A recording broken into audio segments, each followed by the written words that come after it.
Әділет министрлігінің айтуы бойынша, биылғы жылы нотариустар мен жеке сот орындаушылардың атынан, яғни жалобы өте көп келген екен, олардың саны 40 мыңға жеткен.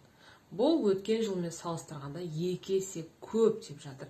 Әрине, нотариустар мен жеке сот орындаушылар өздерінің міндеттерін дұрыс орындап, ешқандай да заң бұзушылық жасамайтын болса, ешкімде олардың атынан жалобы жазбас еді. Әрине, нотариустерде, жеке сот орындаушыларда жаңағыдай қарыз алушының құқықтарын бұзып, өздерінің міндеттерін толық орындамай, заң бұзушылық жасап жатқаннан кейін, әрине, мұндай жағдай өте көп болады. Сондықтан да мен сіздерге айтарым, нотариус немесе жеке сот орындаушы сізге қатысты заң бұзушылық жасады ма, дереу өтініш арқылы олардың атынан жалобы жазып жіберу керек.